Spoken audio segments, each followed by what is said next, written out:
자, 우리 함께 우리 교제하겠습니다. 주의 이름으로 사랑합니다. 자, 주의 이름으로 축복합니다. 주의 이름으로 승리하세요. 네. 어떤 자리에서든 주의 이름으로 승리할 수 있는 저와 여러분이 되기를 바랍니다. 자, 한 주간도 어떻게 여러분들이 지내셨는지 모르겠는데요. 여러분의 삶의 모든 자리 속에 하나님의 숨결이 계시고 또 하나님의 손길이 계신 줄로 믿습니다. 자, 오늘 우리가 같이 나눌 말씀의 제목은요, 현재를 살아가는 믿음입니다. 현재를 살아가는 믿음. 우리는 언제나 과거도 소중하고 미래도 소중하지만 그러나 그 중간에 있는 현재는 더더욱 소중합니다. 현재를 띄어먹으면, 현재가 무너지면 우리는 미래에 대한 소망을 가질 수가 없기 때문에 더더욱 현재가 중요하다는 것이지요. 기독교 변증론자였던 C.S. 루이스 같은 책 중에 악마의 편지들이라고 하는 책이 있습니다.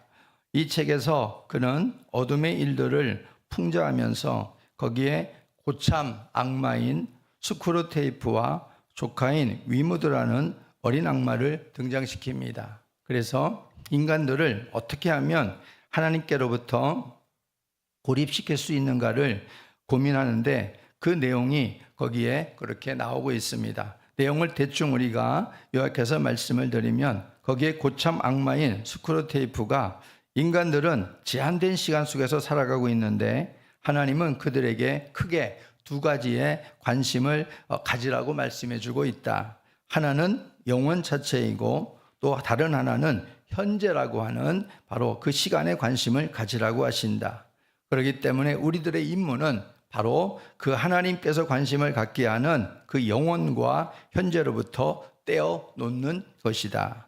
그러기 위해서는 인간들의 생각이 항상 과거에 집착하게 만들고 현실성 없는 허황된 미래에 살도록 조장하는 것이다. 라는 말을 어린 악마 위무드에게 들려주는 이야기가 나오고 있습니다. 우리는 이 세상은 여기 풍자글처럼 그냥 풍자글로만 끝나서는 안 된다는 거지요. 여기서 원수마귀는 아주 정확하게 하나님께서 우리에게 바로 관심 갖고 계시는 것을 정확하게 꼬집고 말하고 있다는 겁니다. 오늘을 살면서 우리가 향수나 상처 때문에 오늘 놓치고 살아가는 사람들이 있고 또 현실성 없는 허황된 그런 미래만을 바라보고 살아가면서 현재를 놓치고 살아가는 사람들도 있습니다. 우리는 오늘 이 요셉의 신앙을 살펴보면서 그가 현재를 어떠한 믿음으로 살아갔는지를 잘 배워야 되고요. 우리들의 남은 삶도 그런 은혜가 있기를 예수님의 이름으로 간절히 부탁합니다. 오늘 요셉은 그 의미가 무슨 의미를 담고 있냐면은 여호와여 더하여 주소서라는 의미를 담고 있어요. 여호와여 번성케 해 주십시오 하는 의미를 담고 있는 게 요셉이고, 요셉은 그 이름처럼 하나님이 더하여 주셨고 하나님이 번성케 하여 주신 복을 누린 족장입니다. 이스라엘의 네 번째 족장이고요, 야곱의 11번째 아들로 태어나 아버지의 남다른 편애를 받고 그런 사랑 속에서 자랐습니다. 근데 자신이 꿈을 꾼 두 개의 꿈 때문에 그는 가파른 세월을 살기도 하지요. 그 고난의 세월을 이겨내므로 또한 큰 영광의 삶을 살기도 한 인물이 이스라엘의 네 번째 족장 요셉입니다. 당대 가장 큰 제국을 이루었던 나라가 오늘 우리가 본문에 나와 있듯이 바로 애굽입니다. 이집트. 그 이집트의 이방인이면서 노예였던 이 요셉이 어떻게 현재를 살았기에 하나님께서 그를 인생의 승리자로 만들어 주셨는가를 우리가 함께 나누면서 교훈을 삼기를 원합니다. 첫 번째는 바로 고난의 현장 속에서 현재를 믿음으로 이기며 살았다는 것입니다. 고난의 현장 속에서 현재를 믿음으로 이기며 살았던 사람이 바로 요셉이라 하는 것이지요. 요셉은 여러분이 아는 것처럼 17세 소년으로 이 두 번의 꿈을 꾸게 됩니다. 하나는 바로 곡식단들, 형제 곡식단들이 자기를 향해서 저라는 꿈을 하나 꾸었고, 또 하나는 해와 달과 11별들이 자기를 향해서 또한 절하는 꿈을 꾸었습니다.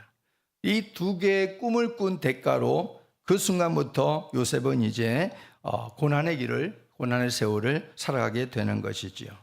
그 꿈의 대가로 형제들로부터 시기와 질투를 받게 되어져서 미움을 받고 결국에 미디안 상인에게 노예로 팔리게 됩니다. 그리고 애굽의 경호대장 보디발의 집에서 거하게 되어졌고, 또 보디발의 아내가 이 요셉이 당시에는 굉장히 아주 걸쭉한 미모를 지녔던 것으로 보여지고, 그리고 아이들 같은 그러한 걸쭉한 그런 외모를 지녔던 것으로 보여지는데, 이 보디발의 아내가 이 요셉을 이제 유혹을 하지요. 그런데 거기에 요셉이 이제 빠지지 않고 뿌리치는 바람에 결국에는 모함을 받아가지고 또 정치 감옥인 바로 그 옥중 신세를 또 지기도 했다, 이런 말입니다. 그러한 세월이 무려 얼마냐면은 13년 동안의 세월을 그렇게 보내게 됩니다.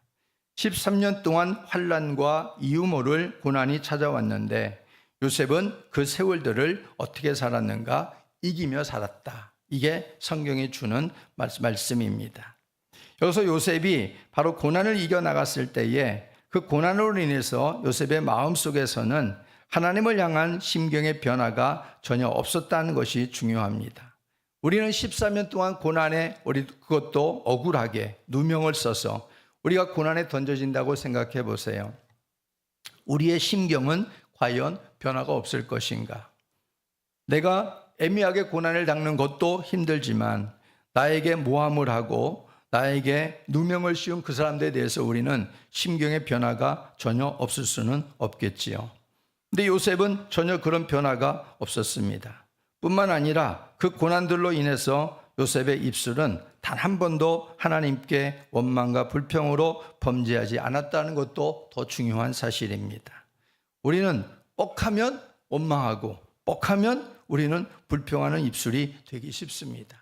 특별히 고난의 자리에 던져졌을 때는 더더욱 그렇습니다. 평통한 자리에 있을 때는 그래도 분위기가 그래도 나에게 좋게 흘러가니까 그래도 우리가 어느 정도 통제가 되지만, 고난 속에 우리가 던져졌을 때에는 작은 일 하나도 그냥 넘어가지 못하는 것이 우리 본성의 모습이라 할 수 있다 하는 것입니다. 근데 요셉은 지금 13년 동안 바로 그런 자리에 있었던 거예요. 그런데도 요셉은 그의 입술에서 단 한마디도 원망과 불평으로 탄식하거나 하나님 앞에 쏟아내지 않았다는 겁니다. 그리고 그렇다고 해서 13년 동안 요셉이 고난 앞에서 그냥 체념했는가? 그것도 아닙니다. 요셉은 절대 14년 동안을 체념하지 않았습니다. 인생들이 고난과 어려움의 시절을 만나면 흔히 두 가지 유형이 있다고 합니다. 하나는 체념하며 원망하며 시간을 버티는 유형 하나, 두 번째는 반드시 더 좋은 일이 있을 것이라고 믿고 버텨내는 유형 둘, 이 둘이 있다는 거지요. 근데 요셉은 후자 쪽에 속한 사람이었습니다. 흔히들 사람들은 어려움과 고난 속에서 생각을 과거로 돌리기 쉽습니다. 아버지의 사랑을 독차지했던 그 시절, 넉넉하게 아버지와 둘러앉아서 넉넉하게 맞이할 수 있었던 그런 식탁들, 좋았던 많은 시절들을 바로 떠올릴 수 있었다, 이런 말이죠. 그런데 요셉은 바로 그렇게 하지도 않았습니다. 그리고 또한 요셉은 형들만 아니었으면 내가 지금 이 고생을 하고 있지 않을 텐데, 형들만 아니었으면 내가 지금 사랑하는 아버지와 더불어서 지금 풍성한 식탁을 누리고 또 행복한 삶을 살고 있을 텐데 하면서 그는 거기에 관심을 돌리지 않았습니다. 분노와 울분을 곱씹을 수도 있는 자리였는데 요셉은 또한 그렇게 하지도 않았습니다. 자신의 힘으로 안 된다고 하여 포기하거나 무력감에 빠져 살지도 않았습니다. 반드시 이 고난 가운데 함께 하시는 하나님을 향한 믿음으로 고난을 이겨낸 사람이 바로 요셉입니다. 우리는 요셉의 믿음에서 특이한 점을 볼 수 있는데요. 그것은 결국 어떤 믿음이냐면 요셉의 믿음은 보고 믿는 믿음이 아니었다는 겁니다. 믿고 보는 믿음이었다는 거예요. 우리는 대부분 보여줘야 믿을 수 있다고 말하지 않습니까? 나에게 믿을 수 있는 증거를 보여주십시오. 하나님의 살아계신 확증된 사실을 나에게 내밀어 주십시오. 그래야 내가 믿겠습니다. 그게 우리들 아니겠어요? 근데 요셉의 믿음은 그 믿음이 아니었어요. 믿고 보는 믿음이었습니다. 내가 믿는 대로 반드시 하나님께서는 보게 하실 것이다. 이 믿음이 바로 요셉이 가지고 있었던 믿음이었던 겁니다. 그러니 고난의 14년 동안을 거쳐가면서도 그에게 보여지는 것은 역시나 믿음을 가짐하는 것들이 없었지만은, 그러나 그가 보여지지 않는 하나님, 그리고 그 하나님께서 여기까지 인도하신 그 하나님의 계획을 그는 바라보고 그 믿음으로 하나님을 의지했던 것입니다. 이 자리에 온 것은 결코 우연이 아니다. 하나님께서 나를 이곳에 보내셨고, 그리고 하나님께서 이 자리를 하나님 기억하고 계시다고 하는 그 사실을 언제나 요셉은 잊지 않고 살았던 사람이라고 할 수 있습니다. 살아있는 믿음이라는 것은 어떤 믿음입니까? 어떤 믿음이냐면, 하나님을 믿기에 하나님을 위한 표현이 행동으로 드러나기 마련이라는 겁니다. 우리가 죽은 믿음, 살아있는 믿음, 성경에서도 우리가 작은 믿음, 적은 믿음 이렇게 나와 있잖아요. 예수님도 제자들에게 그런 부분들을 꾸지람을 주시는 것이 나와 있어요. 어떤 모습에 예수님이 꾸지람을 주시냐면은, 믿음이 있다고 하는데 믿음의 행동이 표현으로 나타나지 않는 거예요. 믿음이 있다고 하는데 그 믿음이 어떠한 사건을 만났을 때 전혀 영향력을 미치지 못하는 거예요. 살아있는 믿음은 하나님을 믿기 때문에 하나님을 위한 표현이 그 사건을 통해서 행동으로 드러나게 마련입니다. 그게 바로 살아있는 믿음인 것입니다. 오렌지 나무는, 여러분이 아시는 오렌지 이 나무는 고난을 이겨내고 뿌리를 내려서 성장하기 시작하면요, 무려 100년 이상 열매를 맺는답니다. 100년 이상. 나무도 이런데 요셉이 만난 이 고난들은 훗날 하나님께서 요셉으로 하여금 좋은 열매로 나타나게 하기 위한 고난이었다는 것을 알 수 있습니다. 요셉이 비록 110세 나이로 출애굽을 보지 못하고 죽었습니다.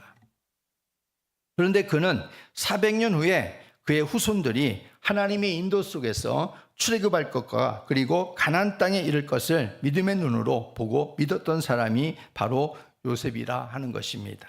그만큼 요셉은 믿음의 사람이었다는 것을 바로 증거하고 있는 것입니다. 히브리서 11장 22절 말씀 한번 읽어볼까요? 시작. 믿음으로 요셉은 임종시에 자손들이 떠날 것을 말하고 또 자기 뼈를 위하여 명하였으며. 출애굽기 13장 19절 말씀 시작.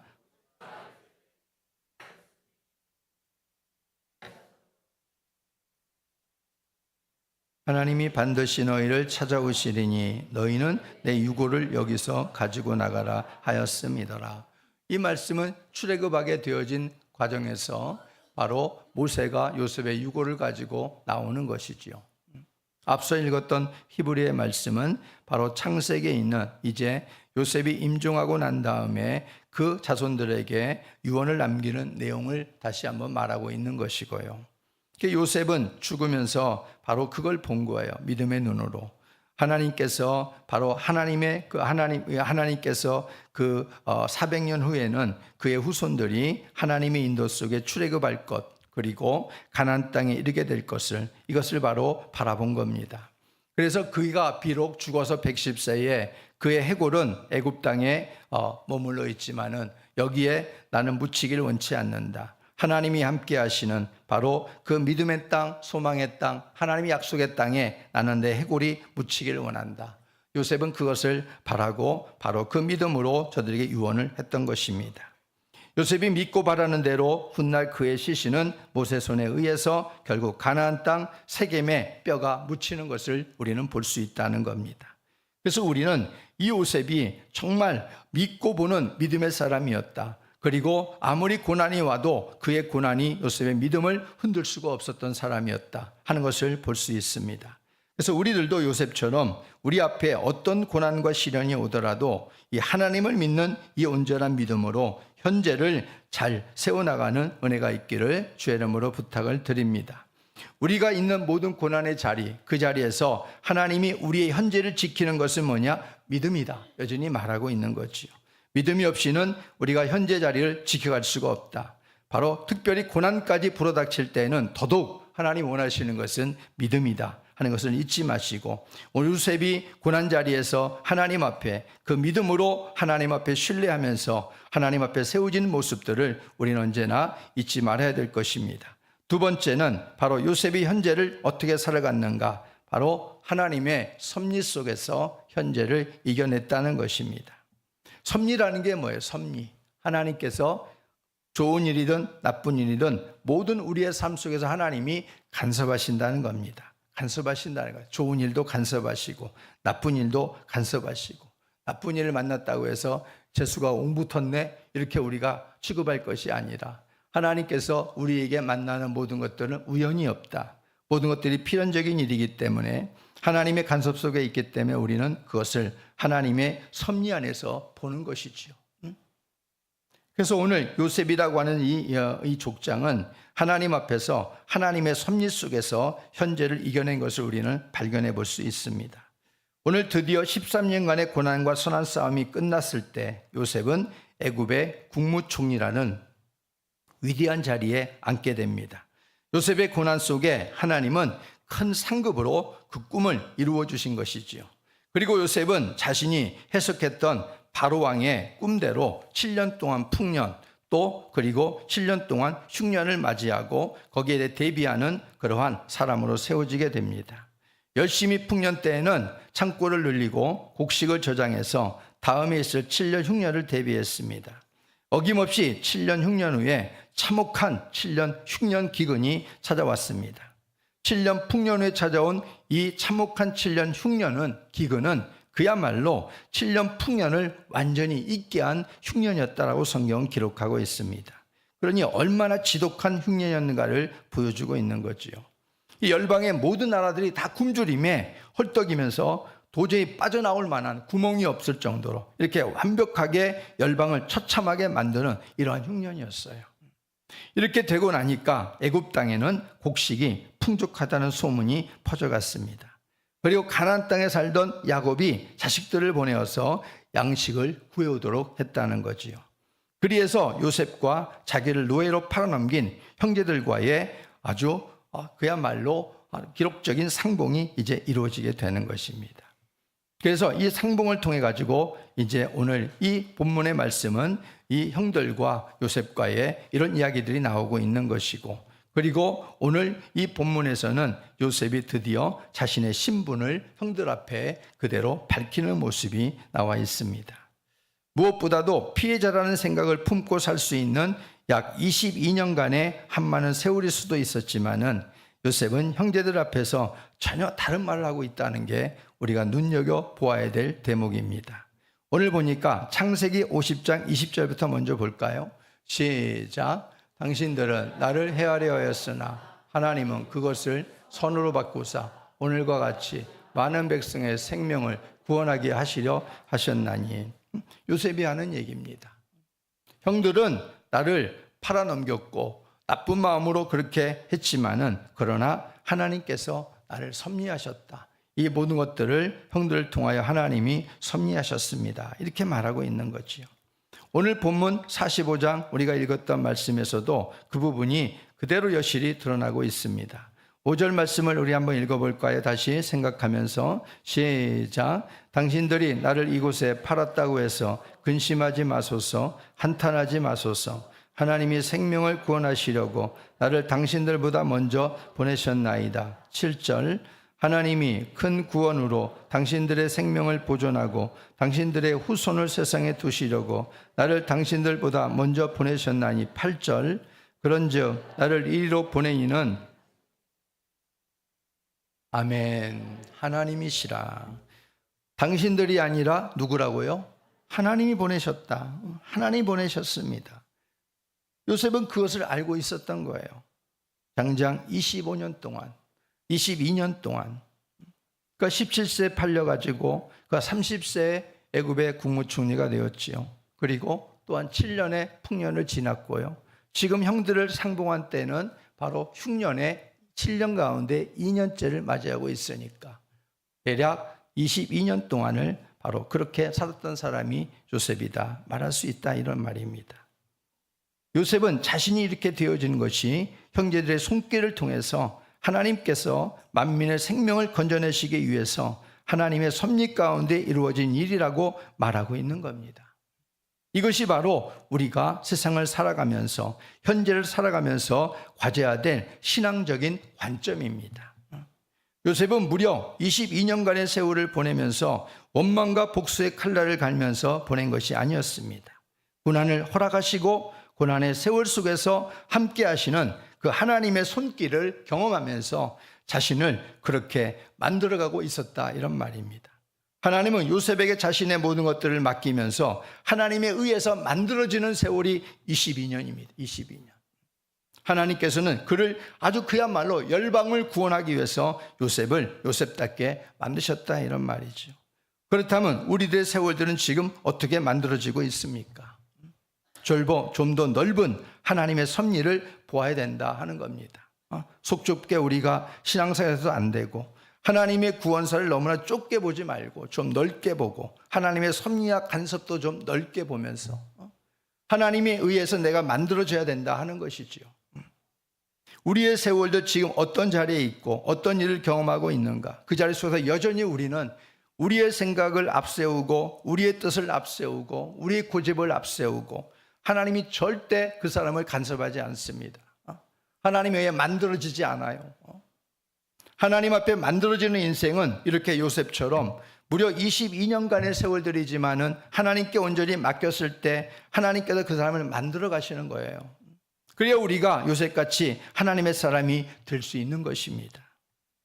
우리들도 예수님의 섭리하심 안에 살아가고 있습니다. 내 자신이 근데 거기에 너무 강하면 그 손길을 경험하기 어렵습니다. 모든 건 내려놓고 주님께 맡기면 그 섭리의 손길이 우리를 만들어 갑니다.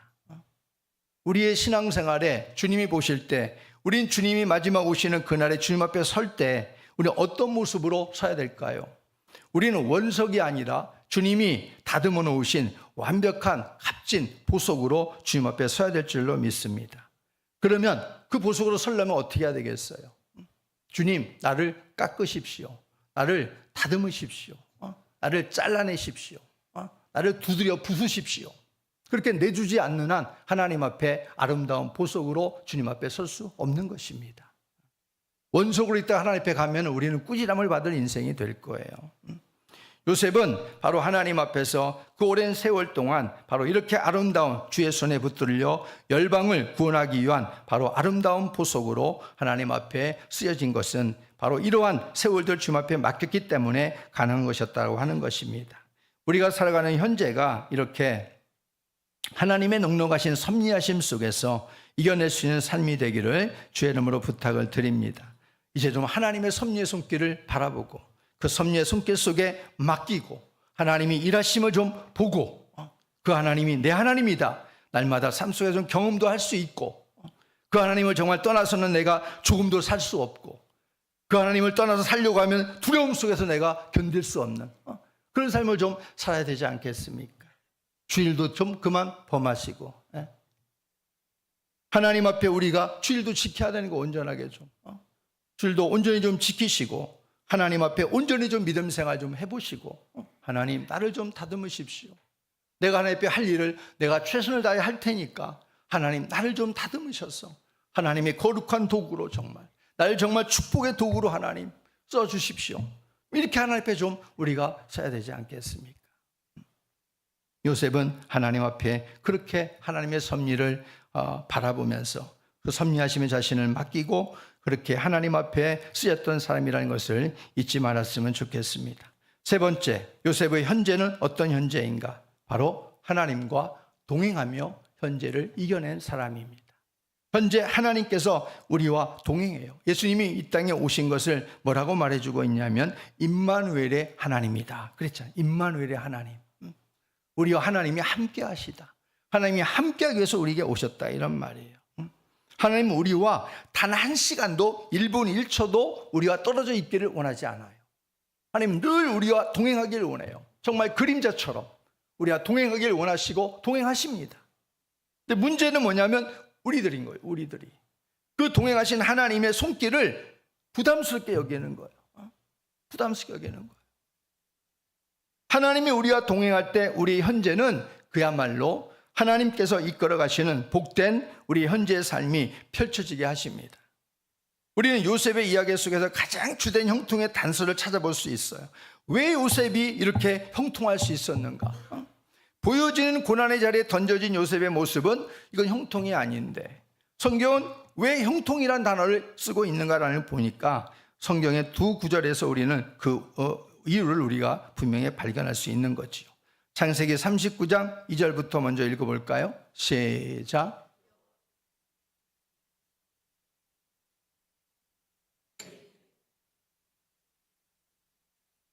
다음 절도 한번 읽어보겠습니다. 시작.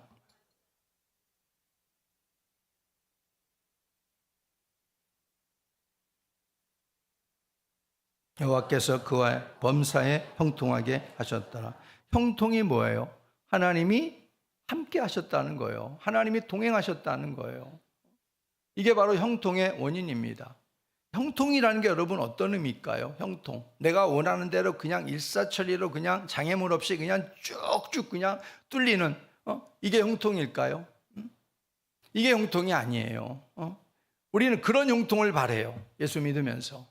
근데 그런 형통을 가다가는 하나님도 버리고 다 잃어버려요. 자기도 망가지고 결국에는 하나님도 잃어버리고 남는 게 하나도 없어요.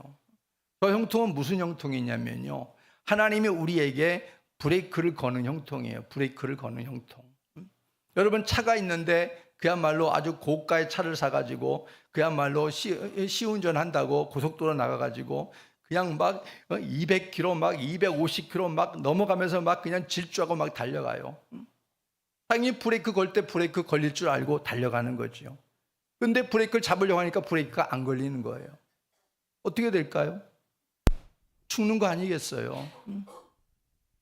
우리가 형통이라고 하는 건요, 우리가 하나님께서 적당한 때 우리에게 브레이크를 거는 거예요. 잘 나가더라도 하나님 앞에서 하나님을 잊지 않고 하나님을 놓지 않도록 브레이크를 거는 거예요. 그게 형통인 거예요. 요셉의 고난의 삶 속에서 그는 던져졌지만은 하나님께서 요셉에게 형통케 하시는 그 모습들을 바로 간수장도 보고 또 바로도 보고 주변의 사람들이 다 보는 거예요. 보는 거예요. 그의 고난의 자리에서도 형통이라 말할 수 없는 일들을 보게 되어지는 것이고, 요셉의 삶의 전반적인 모든 부분들은 결국 뭐냐? 하나님께서 하나님의 손에 맡겨지니까 하나님이 다듬어서 하나님의 방법대로 가게도 하시고 멈추게도 하시고 하시는 거예요. 하나님이. 그걸 사람들이 보는 거예요. 쟤는 왜 멈춰 있는데도 잘 되지? 왜 가는데도 저 사람은 별일이 없지? 사람들이 보는 거란 말이에요. 하나님이 함께 하심을 그들이 그걸로 보는 것입니다. 우리가 세상에서 하나님을 떠났는데, 그 말씀 드렸잖아요. 하나님을 떠났는데 하나님 말씀을 어기는데 일이 너무너무 술술 잘 풀려요. 그건 형통일까요? 불통일까요? 형통일까요? 불통일까요? 깡통일까요? 예? 불통이에요. 불통. 그거. 근데 우리가 착각한단 말이에요. 하나님 말씀 그래도 대충대충 해도 잘 풀리네. 주일도 범하고 하나님과 예배도 땡땡이 치고 기도도 안 하고 내 마음 내 계획대로 딱 세우고 하니까 잘 되네. 그래도 할만하네. 할만하겠지요. 근데 그것이 하나님 볼 때는 불통이라는 것이 문제인 거지요. 하나님 앞에 하나님 불통이라고 생각할 때 어떻게 해서 하나님 앞에, 여러분, 하나님 앞에 안 섰을 뿐, 난 하나님 앞에 안 간다. 하나님 앞에 안 간다. 나는 죽어도 이 땅에서 내가 바른 형통을 가지고 붙잡고 살다가 나는 내가 만든 내 나라에 들어간다. 이러실 분 있나요? 하나님 앞에 다 서잖아요. 하나님 앞에.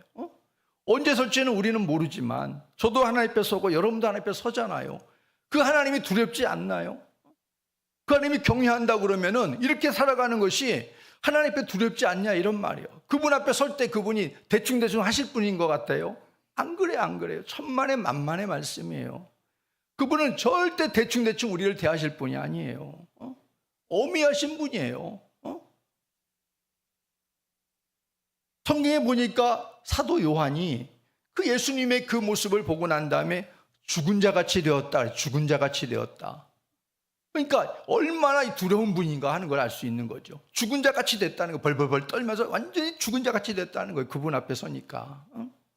이 정도로 그분은 너무너무 거룩하신 분이고 우리가 말로 이 땅에 오늘 표현할 수 없는 분이에요. 그분 앞에 우리가 서는 거예요, 나중에는. 그러니 우리가 이 땅을 살아가면서 그래도 조금이나마 하나님과 동행하며 하나님의 인정하심 안에서 우리가 살아야 되지 않겠습니까? 그래서 요셉의 이 형통이라는 것은 하나님이 동행하심으로 인생에 살아가는 모든 삶 가운데서 내 뜻이 앞서면 하나님이 가로막는 거예요. 하나님의 뜻대로만 하나님이 열어주시는 거예요. 하나님께 맡기면 하나님이 길을 열어가시는 거예요. 이건 요셉이 만난 형통인 거예요. 하나님이 함께 하심으로. 우리가 위의 말씀들을 보면 요셉이 하나님과 동행한 시점은 모두가 바로 잘난 자리가 아니었다. 모두가 고난의 자리에 있을 때라고 성경은 말하고 있다는 겁니다. 그러면 여러분들이 고난의 자리에 있다고 해서 그것이 불통이 아니에요. 왜 내 뜻대로 안 풀리지? 왜 이렇게 힘들지? 불통이 아니에요. 거기에 하나님이 계십니까? 그럼 그것은 가고 있는 거예요, 제대로. 하나님의 섭리 속에서 하나님이 동행하면서 가고 있는 거예요. 여러분을 끌고 가고 있는 거예요. 이유는요, 하나님께 물으면 되죠. 하나님, 왜 그렇지요? 왜 이 고난의 자리에서 이렇게 길고 긴 고난의 이 터널에서 계속 내가 가야만 되는 것이지요? 하나님이 거기에 계시다 그러면 그 고난의 터널은 안전한 거예요. 형통한 거예요. 하나님이 없는 게 문제인 것이지요. 오늘 여기 요셉이 하나님과 동행하시면서 고난의 자리에서 요셉을 형통한 사람이라고 말하는 것은 그 자리에서 하나님이 그를 만들어가고 있기 때문에 형통한 사람이라고 말하고 있는 겁니다. 그렇게 만들어지잖아요. 여러분, 한 번은 요셉이 억울하게 누명을 써가지고 왕의 옥중에 갇혀 있을 때입니다. 그때 이 바로 앞에 술 맡은 사람, 술을 올리는 사람, 떡을 올리는 사람 2명의 이 관리가 들어옵니다. 옥방으로 들어와요. 뭔가 죄를 지은 거지요. 들어와가지고 이들은 또 우연치 않게 같은 날 꿈을 꿉니다. 꿈을 꿨는데 이 떡을 맡은 이 관원장의 꿈은 어떤 꿈이냐면 머리에 떡 3광주리가 있는 꿈을 꾸는 거예요. 떡 3광주리가 있는데 새들이 와서 떡을 다 쪼아 먹어버리는 거예요. 술 맡은 관원장은 포도나무가 나는데 거기에 3줄기가 뻗어나가다가 거기에서 포도 열매를 맺더니 그 열매를 즙을 짜가지고 왕에게 올리는 꿈을 꾸는 거예요. 요셉이 그 꿈을 듣고 나서 당신의 머리에 있었던 바로 3광줄이나 포도나무에 나는 3가지나 이것은 같은 뜻입니다. 3일을 말하고 있어요. 3일. 3일 후에 떡 맡은 당신은 처형당할 것이고 그리고 또 술 맡은 당신은 왕 앞으로 다시 복직될 것입니다. 이렇게 꿈을 해석해 주더란 말이죠. 그래서 요셉이 말합니다. 술 맡은 관원장이요, 당신은 왕 앞에 복직될 텐데 복직이 될 때에 나를 좀 대변해 주십시오. 나는 지금 여기에 옥에 올 사람이 아닙니다. 억울하게 누명을 쓰고 왔는데 좀 왕에게 좀 하소연 좀 해 주십시오 하고 부탁을 하죠. 근데 술 맡은 관원장은 복직됐을 때 요셉을 기억해요, 안 해요? 기억 안 하고 싹 까먹어 버립니다. 그러고 나서 2년이 흐르게 되죠. 2년. 딱 2년이 흐르게 되는 거예요. 2년이 흐르고 나니까 술 맡은 관원장도 입을 딱 닫고 있으니까 하나님이 일하시는 거예요. 하나님이 직접 바로 왕에게 꿈을 보여줍니다. 그 꿈이 뭐냐면은 바로 이 꿈입니다. 튼튼한 7마리 소가 올라오더니 풀을 뜯고 있는데 어디에서 삐싹 마른 7마리가 올라오는 거예요. 그러더니 이 튼튼한 살찐 7마리를 순식간에 잡아먹어버리는 꿈을 꾸는 거예요. 그러더니 또 꿈이 바뀝니다. 충실한 7이삭이 막 이렇게 충실하게 이렇게 올라오는데 근데 어디서 또 파리하고 삐싹 마른 7이삭이 올라오더니 충실한 7이삭을 한꺼번에 삼켜버리는 꿈을 꾸는 거예요. 이 꿈을 꾸고 나니까 바로가 번뇌에 빠졌습니다. 그래서 모두 있는 애굽에 있는 바로의 모든 박사들, 똑똑한 자들 다 불러 모으지요. 이 꿈을 해석해라. 아니면 너희들 이거다. 근데 아무도 해석을 못하는 거예요. 왜? 하나님이 주신 꿈이었기 때문에.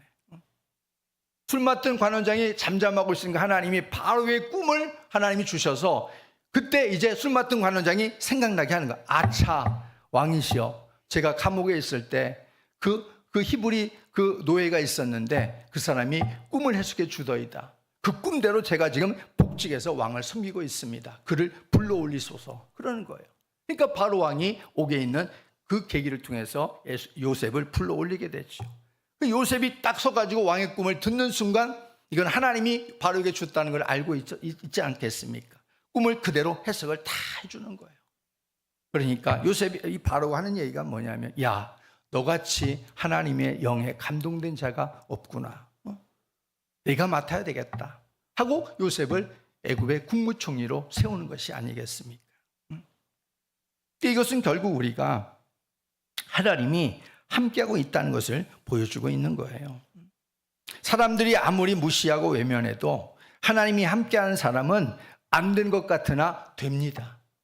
그게 형통이라는 거예요. 그게 형통이라는 거예요. 2년 동안 요셉은 답답해 했는지 모르겠어요. 그렇지만 요셉은 하나님께서 바로 이렇게 다시 또 사람이 안 도와주니까 하나님께서 역사하시지 않습니까? 그래서 그가 국무총리가 되어지고 열방을 살리는 아주 멋쟁이 꿈쟁이가 될 수 있었던 것입니다. 우리들은 요셉과 같이 우리 신실하신 하나님과 동행하는 삶이 간혹이 되어서는 안 돼요. 간혹. 힘들고 어려울 때 간혹. 답답할 때 간혹. 하나님 도와줄래요? 이런 사람이 되어서는 안 돼요. 매일이라 된다면 매일. 잘 돼도 안 돼도 그 하나님은 여전히 동일하신 하나님이기 때문에 그 하나님 앞에 변함없이 하나님을 의지하고 하나님과 동행하는 삶을 살아야 될 줄로 믿습니다. 그때 하나님이 우리의 이러한 모든 삶을 하나님께서 형통하게 이끌어 주신다는 것을 잊지 마시길 바랍니다. 하나님께서 언제나 나와 함께 하신다는 믿음, 나와 동행하시는 하나님을 붙잡고 힘든 바로 그 22년의 세월을 이겨내었더니 13년의 세월을 이겨내었더니 좋으신 하나님께서는 요셉에게 쇠고랑 대신에 뭘 대신 선물로 주셨어요? 왕의 반지와 세마포와 왕의 금사슬, 이것을 선물로 내려주지 않습니다. 그 영광이 걸리는 사람으로 요셉이 바뀌어지게 되는 것을 볼 수 있습니다. 그래서 오늘 말씀을 정리하면 우리들도 지금의 현재를 믿음으로 하나님과 동행하심으로 잘 이겨내시기를 주의 이름으로 부탁을 드립니다. 여러분의 자리가 힘들고 좀 고단스럽고 어려워도 하나님 앞에 그 믿음으로 현재를 이겨내. 현재. 내일이, 오늘이 지나면 내일이 또 현재가 되지 않겠습니까? 그 현재를 여러분 믿음으로 하나님과 동행하심으로 잘 이겨낼 수 있기를 바랍니다. 요셉의 삶이 우리에게 보여주는 도전이 무엇입니까? 고난 뒤에 영광이 있구나. 힘들고 힘들지만 그 뒤에는 반드시 영광이 있구나. 하나님과 동행한다는 것이 정말 멋지게 하나님께서 나에게 베풀어진 상이 되는구나. 이것을 요셉은 우리에게 도전을 주고 있는 거죠.